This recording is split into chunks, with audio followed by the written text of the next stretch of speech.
season. Or as I like to call it, where is LeBron going? Everything is on the table. Cleveland, Houston, the Lakers, Philly, the Golden State Warriors. You've got a chance.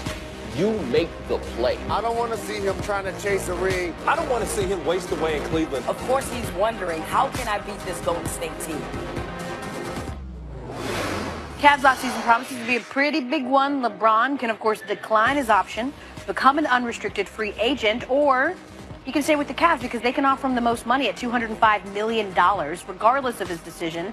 The Cavs as a whole don't have a lot of projected cap space, and they only have slight tax exemptions. But they do, however, have the 8th overall pick acquired from the Celtics in the Kyrie Irving trade. For the next 6 weeks or so, a lot of people are going to be hypothesizing on his move. Let's start with Stephen A. and Mike Wilbon.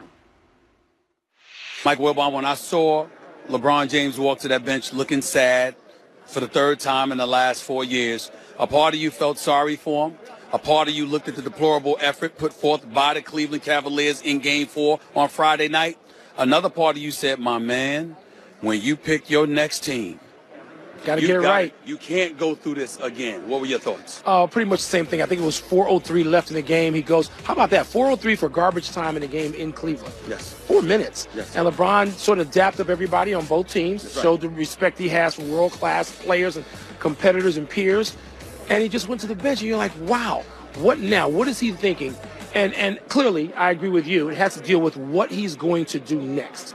And I don't think there's any perfect scenario out there, Stephen. No. There might have been in 2010 when he went to Miami and Dwayne Wade and Chris Bosh were beckoning 2 All-Stars in their prime and Pat Riley boss. Right. And there was when he came back home. But now this is nuanced. This is difficult. There's no perfect fit. It has to be about defined happiness. And what I mean by that is you got to make a decision. Is your family, your quality of life, does that take precedent over the next few years? Or does losing to the same team 3 times in the last 4 years ache so much that now you become fixating on dethroning them so they're not laughing and enjoying themselves in front of your face to end your season? And to me, when I look at it from that perspective, I'm thinking about Harden and CP3 and saying, can Houston get him? I'm thinking about Boston. I ain't thinking about anybody else. What about you?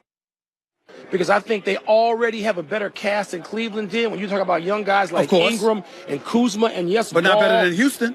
But not better. But suppose he takes CP3 as his other max player in a Laker uniform. You think Chris wouldn't go back to Los Angeles? That is true. That is true. Even though he don't like the taxes, but he does love the weather. The flip side to it is that what if you get him and Paul George comes with him, and the Lakers, Magic Johnson is able to pull off a heist and get Kawhi Leonard from San Antonio? But that's a lot, Mike. That's a lot. But even with just those 2, Stephen, I think nothing lasts forever. Not even the Golden State Warriors. There are injuries, there are defections, there's dissatisfaction, even though it doesn't seem to touch these guys.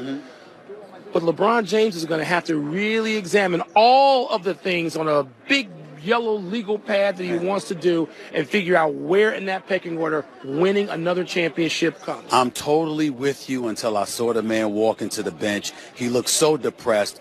And at the expense, them laughing in his face, basically. He's got to be sick of that. I know you are. I know I am. I know SportsCenter is too. But they'll talk about it anyway.